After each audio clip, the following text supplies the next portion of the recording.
everybody needs more time. President Zelensky, again, made it very clear that it's not about him personally. He represents the position of Ukraine, of Ukrainian people, and he's willing to do whatever it takes to explain why that position has to be taken into account. President Trump accusing President Zelensky of disrespecting and threatening to withdraw the U.S. support. How do you view this breakdown which happened in the meeting, and what does it mean for Ukraine's immediate future? Well, of course, the number one ally, the most important in all the respects, the United States, is extremely important for Ukraine in all respects, and we have been in negotiations for further cooperation and support for some time now. With the agreement that was the subject of this meeting being passed back and forth, and Ukraine made it very clear that we need more clarity on security arrangements, security guarantees, and unfortunately, we didn't see that in that particular agreement.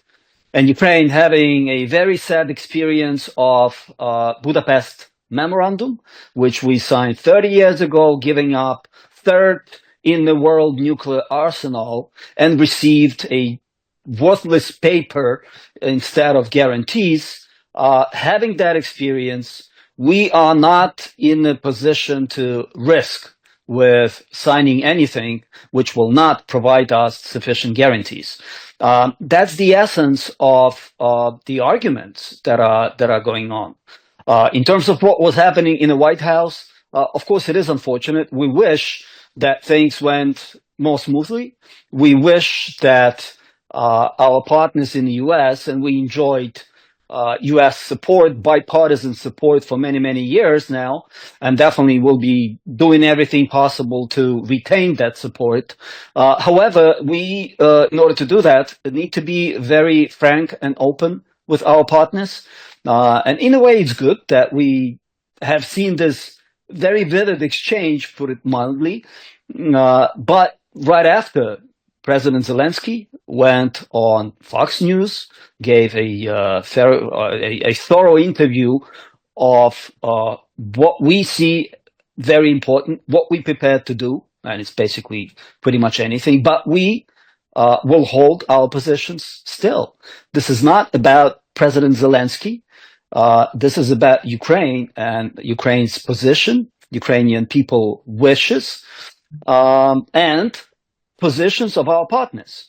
As we know, right after the meeting, our partners in Europe have voiced their support, have voiced their promises to stand with Ukraine, to continue assisting Ukraine, and to continue to work together on this transatlantic partnership so that we keep our most important partner involved. You spoke about the security guarantees. President Zelensky came to Washington seeking those security guarantees and a mineral deal, but left empty-handed. Do you believe this outcome could have been avoided, and if so, how? Well, we have made it very clear that NATO is something that is for sure to guarantee what we need. We do understand, however, that decisions in NATO are made by all members, and right now, voting of all the 32 members, unfortunately, U.S. position has been confirmed by President Trump's administration, is not possible right now. Therefore, Ukraine has been actively working with European partners and with other partners around the world to provide our vision and to show U.S. that we know what we can do in order to provide sufficient security structure for Ukraine to be able to survive. This has been communicated to United States. This has been discussed with representatives from Trump administration, but unfortunately, as we heard, the reason why we couldn't continue that conversation was that for some reasons, Trump and his administration were not ready to discuss security guarantees. And that is a no-go in terms of how we see the situation to develop. Everybody needs more time. President Zelensky, again, made it very clear that it's not about him personally. He represents the position of Ukraine, of Ukrainian people, and he's willing to do whatever it takes to explain why that position has to be taken into account if we are serious about long and stable peace in Ukraine. Right. One more thing I wanted to ask regarding the statement which President Trump gave, warned President Zelensky that he was gambling with World War III and suggested Ukraine must make a deal with Russia or lose the U.S. backing. How does this ultimatum align with Ukraine's stance on negotiating with Russia? Well, this is a very unfortunate development that we see because we all understand who the aggressor is and who is gambling with the World War III prospect. And it's Russia, obviously. So this is Putin and Kremlin in general who has to be given that message that World War III gamble is not something that world needs now. And de-escalation is possible only if Kremlin gets serious about what they proclaim they also want, a stable peace that would be concluded, providing all parties with what they require for their security. Therefore, this is good that President Trump administration is communicated with Kremlin. We were hoping, and we're still hoping, that will help them to understand more on what is going on.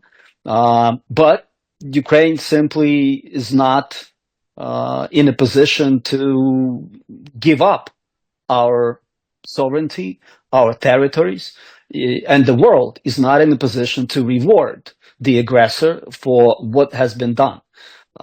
So this is something that we will continue together with our partners to communicate to the U.S., to Trump's administration, and standing strong on this, we're pretty sure that we'll be able to repair the relationships and keep our most important ally in this. Many European leaders have come forward in support, and what would be next step for Ukraine? How will Ukraine survive without US in the war if that's the situation as we say? That would be very unfortunate. Last year we already had a pretty sad experience of, or the year before, of a certain break in supplies from the US for almost 6 months. There were no deliveries, and that has an effect, of course, on Ukraine's ability to withstand Russian pressure on the front lines. But it also caused us to be more serious about becoming more independent in terms of weapon supplies, to have a greater variety of those supplies. Therefore, we're pretty sure that, God forbid, supplies do stop. That will not mean that we are incapable of getting the supplies from somewhere else. For example, now, in the front lines, most of the action is happening with use of drones of different sorts and different types and performing different tasks. And those are manufactured mostly in Ukraine. And many of them are manufactured and delivered by our European partners and partners from all around the world. So if US decides that some deliveries or all deliveries would be stopped, that would mean that we will be prepared to stop our fight. we will continue, and we will continue working with our allies, including the United States, explaining our position. And as I said, we have enjoyed this bipartisan position, support, and we know the position of our partners in both the Democratic Party and the Republican Party, both in Congress and in Senate. There's still very strong support for Ukraine, for our cause. We're pretty sure we can find a solution to this possible scenario too. Peace summit is about to take place in London. What are your hopes now after this conversation which happened? What are your hopes from the peace summit in London on Sunday? As I said, for some time we have been speaking with our European partners and others, European Union partners and others in Europe and other parts of the world, on how we become more independent in terms of providing security for European continent. So this is the number one issue, how European countries, European leaders, European armies and defense industry is going to act in the next near time for European security to become capable of the arrangements in case US does not continue providing the arrangements on the scale, the security arrangements on a scale that it has been. A lot has been done. We have seen different reports which were ordered by the European Commission. We have seen arrangements between the Baltic states, the Nordic states, Great Britain, Poland, Ukraine. We see new structure, new architecture of security outline, and therefore we looking forward to that gathering. We're looking forward to hearing what we prepared to do. Our partners made it very clear that they ready to step up their efforts in arms productions. They're ready to form a ground force, a peacekeeping ground force. They are prepared to be more active in the anti-air defense. Therefore, we optimistic, and as I said, looking forward to that gathering and to more active European defense altogether. This brings me to the last question, sir. India has always advocated for peace, for ceasefire as well, but what would be your expectation from India, if I may ask so? We cherish Indian support. As known, fairly recently, Honorable Prime Minister Modi visited Ukraine. He visited Eastern Europe, Poland. So he has first-hand knowledge on what's going on in Ukraine, what Ukraine's needs are, and in general, the situation in Europe in terms of security.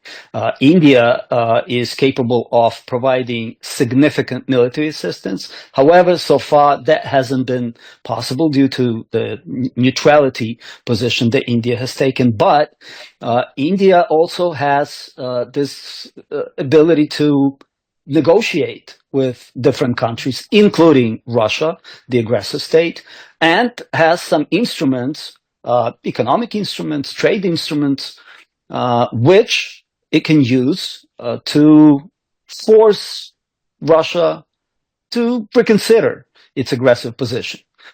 Therefore, this is what we're really hoping for, that India will continue providing humanitarian support to Ukraine, but also will step up its efforts and trying to deliver to Kremlin the message that if it's serious, and they claim they are looking for peaceful solutions, then they have to reconsider its current position and become more acceptable to real compromises and not speak in the language of ultimatums as they do now. Right. Thank you so much for your time, sir. It has been a pleasure. Thank you. Thank you for having me. Thank you. Bye-bye. Thank you.